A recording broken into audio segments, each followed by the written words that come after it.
বুবলির মনটা অনেক ভালো। হঠাৎ একে বললেন শাকিব খান। হ্যালো ভিউয়ার্স, বিস্তারিত জানতে চ্যানেলটি সাবস্ক্রাইব করে সম্পূর্ণ ভিডিওটি দেখতে থাকুন। সুপ্রিয় দর্শক, ঢাকাই সিনেমার বর্তমানে ব্যস্ত অভিনেত্রী স্বপ্ন ব্যস্ত বুবলি। তাকে নিয়ে সোশ্যাল মিডিয়ায় আলোচনা শেষ নেই। পাশাপাশি দর্শকদের প্রশংসা পাচ্ছেন। তিনি বর্তমানে একাধিক সিনেমার কাজে ব্যস্ত রয়েছেন। পাশাপাশি শাকিব খানকে ঘিরে সোশ্যাল মিডিয়ায় বেশ জনপ্রিয়তা রয়েছে। কারণ সাম্প্রতিক কয়েকদিন আগে ছেলে বীর ও শাকিবকে একসঙ্গে ঘোরাফেরা করেছিলেন বুবলি। আর সেই ছবিগুলো ইতিমধ্যে সোশ্যাল মিডিয়ায় বেশ জনপ্রিয়তা অর্জন করেছিলেন। ভক্তরা মনে করেছেন শাকিব বুবলি অবশেষে মিলে গেলেন। আর ভক্তরা এটা মনে করেছেন শাকিব আমেরিকা থেকে আসার পর যে ঘোষণা দেয় বীরকে নিয়ে ঘোরাঘুরি করবেন, তা অবশেষে কথা রাখলেন।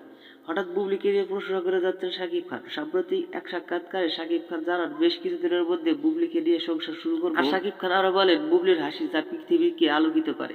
সেটা শুনে বুবলির প্রশংসা করে বলেন, শাকিব সে আগের মতোই আছে। শাকিব খান আরো বলেন, বুবলির মনটা অনেক ভালো। বন্ধুরা, ভিডিওটি ভালো লাগলে একটা লাইক দিন এবং নিত্য নতুন আপডেট নিউজ পেতে আমাদের সাথে থাকুন। অসংখ্য ধন্যবাদ পুরো ভিডিওটি উপভোগ করার জন্য।